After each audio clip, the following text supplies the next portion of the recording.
प्रश्नावली 12.2 का 5वां सवाल। इसमें वृत्त की त्रिज्या दिया है 21, तो वृत्त का केंद्र हो गया O और त्रिज्या कितनी दिया है 21 दिया है, 21 सेंटीमीटर दिया है। ये हो जाएगा OA, ये हो जाएगा OB, ये भी 21 कहलाएगा, 21 सेंटीमीटर। ठीक है ना। केंद्र पे बना कोण कितने का है 60 है। ठीक है। अब यहाँ पे क्या करेंगे, सबसे पहले हम निकालेंगे इस प्रश्न में चाप की लंबाई। क्या निकालेंगे, चाप की लंबाई। तो पहले बता देंगे वृत्त की त्रिज्या। वृत्त की त्रिज्या R बराबर कितनी है 21 सेंटीमीटर है। और केंद्रीय कोण बता देंगे, केंद्रीय कोण थीटा बराबर दिया है 60 अंश। अब हमें निकालना है चाप की लंबाई। नंबर 1 हमें इसमें निकालना है 3 चीजें। पहले निकालना है चाप की लंबाई, फिर दूसरा निकालना है चाप द्वारा बनाए गए त्रिज्य खंड का क्षेत्रफल, फिर संगत जीवा द्वारा बनाए गए वृत्त खंड का क्षेत्रफल। तो पहली चीज निकालने जा रहे हैं पहले चाप की लंबाई। चाप देखिए बना है ना AB, इस AB की लंबाई निकालने जा रहे हैं। चाप की लंबाई सूत्र होगा थीटा बटे 360 और इसमें लगेगा कितना सूत्र 2πr। तो थीटा का मान कितना है 60 अंश है बटे 360। 2π का मान रख देंगे 22/7, r का मान रखेंगे 21। पिछली बार देखो पाई का मान हमने रखा था 3.14, लेकिन इस बार पाई का मान 22/7 रख रहे हैं। क्यों रख रहे हैं, क्योंकि 7 से 21 कट जाएगा। उस बार क्या था, त्रिज्या थी 10 जो कि 7 से ना कटती। 7 के पहाड़ा में 10 नहीं आता, लेकिन 7 के पहाड़ा में 21 आता है, 7×21, इसलिए पाई का मान रखे हैं 22/7 और आर दिया कितना 21। तो 7×21 कट जाएगा, 0 0 ये कट जाएगा, 6 कम 6 छंगा 36 हो जाएगा। तो ऊपर आ गया 2 × 22 × 3 और बटे कितना है 6 है। तो 2 से काट दो, 2 3 6, 3 कम 3 कट गया, तो आ गया 22। तो 22 सेंटीमीटर निकल आई चाप की लंबाई। तो यहाँ पे चाप की लंबाई कितनी निकल आई 22 सेंटीमीटर। थीटा का मान रखेंगे 60 बटे 360, 2πr 2 रखेंगे, पाई का मान 22/7 रख देंगे। आर का मान कितना दिया 21, 7×21। तो यहाँ पे 0 0 काट दिए, 6 छंगा 36। तो 2 × 22 बचा, 3 बचा और नीचे कितना आया 6। तो 2 3 6, 3 से 3 कट गया, तो पाई का कितना बचा, टोटल आंसर आया 22। तो 22 सेंटीमीटर निकल आई चाप की लंबाई। अब दूसरा आंसर निकालेंगे, चाप द्वारा बनाए गए त्रिज्य खंड का क्षेत्रफल। चाप द्वारा बनाए गए त्रिज्य खंड का क्षेत्रफल। चाप द्वारा बनाए गए त्रिज्य खंड का क्षेत्रफल। तो चाप देखिए बन रहा है ना, तो चाप द्वारा क्या बनाना है, निकालना है त्रिज्य खंड का क्षेत्रफल। जो चाप द्वारा त्रिज्य खंड का क्षेत्रफल बन रहा है उसे अब ज्ञात करना है। तो चाप द्वारा बनाए गए त्रिज्य खंड का क्षेत्रफल सूत्र लगा देंगे, थीटा बटे 360 πr²। तो थीटा का मान रख देंगे, थीटा का मान कितना दिया है 60, तो 60 रख देंगे बटे 360 गुणे पाई का मान 22/7, आर का मान 21 × 21, 0 0 कट गया, 7×21 कट गया, जो बचा उतार लेंगे, 6 × 6 बचा, 22 बचा, गुणे 3 बचा, गुणे 21, बटे में 36 अभी। तो 6 से काट देंगे 36 को, 6 छंगा 36, फिर 3 से काट देंगे, 3 दूनी 6, 2 से काट देंगे 22 को बाद में। तो यहाँ पे कितना आ गया देखो 22 आ गया, ऊपर 22 आया, 21 आया,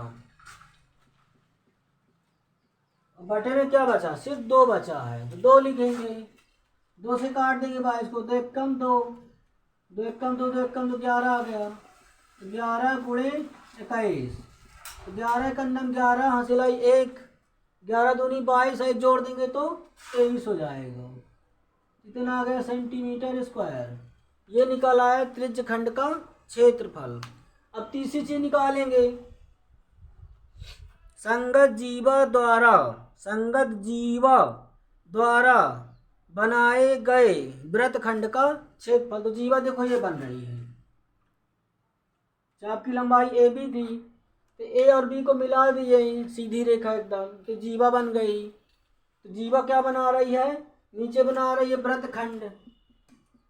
इस वृत्तखंड का क्षेत्रफल हमें ज्ञात करना है। तो वृत्तखंड का क्षेत्रफल निकालने के लिए हम क्या करेंगे, पहले त्रिज्य खंड का क्षेत्रफल निकालेंगे, जो कि निकल चुका है, देखो 231। अब निकालेंगे त्रिभुज का क्षेत्रफल, ठीक है ना। त्रिभुज क्षेत्रफल निकालेंगे, जितना त्रिभुज का क्षेत्रफल आएगा उस क्षेत्रफल को इसमें से घटा देंगे, त्रिज्य खंड के क्षेत्रफल में से घटा देंगे, तो जो बचेगा पूरे में से घटा देंगे इतने को, तो जो बचेगा ये पट्टी क्या कहलाएगी, वृत्तखंड का क्षेत्रफल। त्रिभुज ओ ए बी में, त्रिभुज ओ ए बी में, त्रिभुज ओ ए बी में ए ओ बी बराबर कितने का है, 60 का है। ये दोनों कोण क्या होंगे, बराबर होंगे, क्योंकि भुजाएं बराबर हैं। यहाँ बता देंगे कि ए बी ओ ए बराबर क्या है, ओ ए बराबर ओ बी है, तो ये दोनों कोण बराबर होंगे। तो कोण ए बराबर क्या होंगे, कोण बी। इस प्रकार से कोण ए या कोण बी क्या हो जाएंगे, बराबर, क्योंकि समान भुजाओं के ये दोनों ओ ए और ओ बी क्या हैं, समान भुजाएं हैं। तो समान भुजाओं के सम्मुख कोण क्या होते हैं, बराबर होते हैं, तो इसलिए दोनों कोण क्या हो गए, बराबर हो गए। तो यहाँ पे लिख देंगे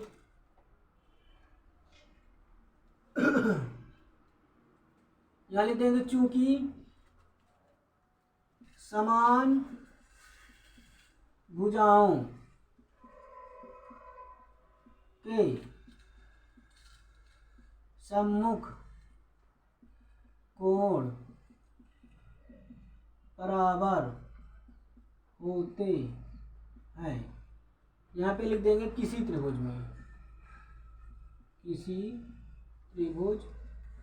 किसी त्रिभुज में समान भुजाओं के सम्मुख कोण क्या होते हैं, बराबर।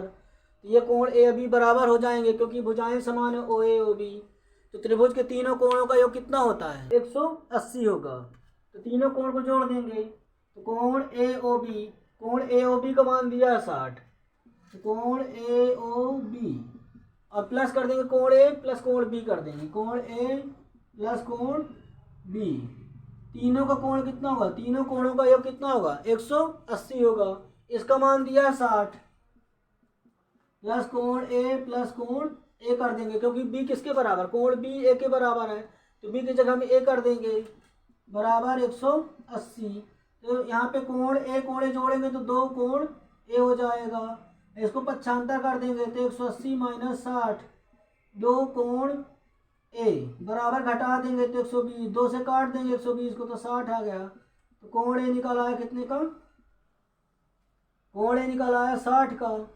जब कोण ए 60 है तो कोण बी भी 60 होगा, तो कोण बी भी कितने का होगा, 60 होगा। तो तीनों कोण बराबर हैं, अर्थात तीनों भुजाएं बराबर होंगी। जब तीनों भुजाएं बराबर हैं तो इस त्रिभुज को क्या कहेंगे, समबाहु त्रिभुज। समबाहु त्रिभुज माने जिस त्रिभुज की तीनों भुजाएं बराबर होती हैं उसे कहते हैं समबाहु त्रिभुज। तीनों कोण बराबर हैं, त्रिभुज ए ओ बी में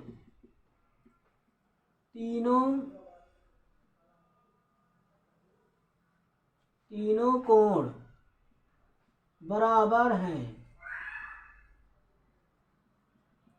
अतः त्रिभुज ए ओ बी एक समबाहु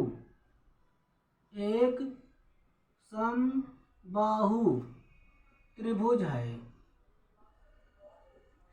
एक समबाहु त्रिभुज है। अब समबाहु त्रिभुज का क्षेत्रफल का सूत्र लगा देंगे।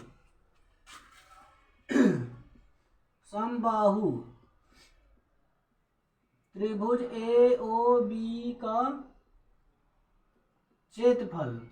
तो समबाहु त्रिभुज के क्षेत्रफल का सूत्र होता है √3/4 भुजा का स्क्वायर, √3/4 और होता है भुजा का स्क्वायर। ये सूत्र होता है समबाहु त्रिभुज के क्षेत्रफल का। तो यहाँ पे लिखेंगे √3/4। भुजा का मान कितना दिया है? भुजा दिए देखो 21 21, सभी भुजाएं बराबर होंगी क्योंकि सभी कोण बराबर हैं, तो सभी भुजाएं बराबर 21 21 21 सही बराबर होंगी। तो यहाँ सूत्र लिखा भुजा का वर्ग। भुजा का वर्ग मानी भुजा 2 बार लिखेंगे, 21 × 21 लिख देंगे। 21 × 21 होता है 441 और √3/4 सेंटीमीटर स्क्वायर। ये निकाला है किसका? समबाहु त्रिभुज ए ओ बी का क्षेत्रफल। अब निकालेंगे संगत द्विजीवा द्वारा बनाए गए वृत्तखंड का क्षेत्रफल। तीसरा नंबर निकालने जा रहे हैं। संगत जीवा द्वारा बनाए गए, संगत जीवा द्वारा बनाए गए वृत्तखंड का क्षेत्रफल। वृत्तखंड का क्षेत्रफल, संगत वृत्तखंड का क्षेत्रफल। तो इसमें क्या लिखेंगे? त्रिज्य खंड का क्षेत्रफल माइनस कर देंगे त्रिभुज का क्षेत्रफल। त्रिज्य खंड का क्षेत्रफल माइनस त्रिभुज ए ओ बी का क्षेत्रफल। तो त्रिज्य खंड का क्षेत्रफल कितना आया था? त्रिज्य खंड का क्षेत्रफल ये निकला, त्रिज्य खंड का क्षेत्रफल ये निकला था, देखिए 231 माइनस कर देंगे त्रिभुज ए ओ बी का क्षेत्रफल। तो समबाहु त्रिभुज ए ओ बी का क्षेत्रफल कितना निकला है? 441 √3/4 ब्रैकेट करके लिख देंगे सेंटीमीटर स्क्वायर। तो ये निकला है तीसरा वाला आंसर। अब अतः करके बता देंगे। अतः अब क्या बताएंगे? अतः करके तीनों उत्तर एक बार में लास्ट में बता देंगे। अतः चाप की लंबाई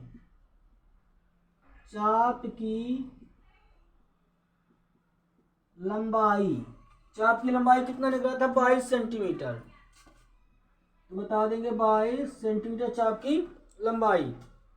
फिर दूसरा उत्तर निकला चाप द्वारा बनाए गए, चाप द्वारा बनाए गए त्रिज्य खंड का क्षेत्रफल। चाप द्वारा बनाया गया त्रिज्य खंड का क्षेत्रफल। तो कितना निकला? चाप द्वारा बनाया गया त्रिज्य खंड का क्षेत्रफल 231। तो लिख देंगे 231 सेंटीमीटर स्क्वायर। ये दूसरा उत्तर आ गया। अब लिखेंगे तीसरा उत्तर। तथा संगत जीवा द्वारा बनाए गए वृत्तखंड का क्षेत्रफल। संगत जीवा द्वारा बनाए गए वृत्तखंड का क्षेत्रफल कितना दिया है?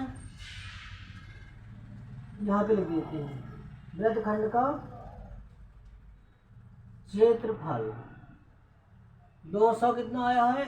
31 माइनस कितना है? 441 √3/4 कोष्टक बंद करके लिख देंगे सेंटीमीटर स्क्वायर। ये आ गए पूरे आंसर।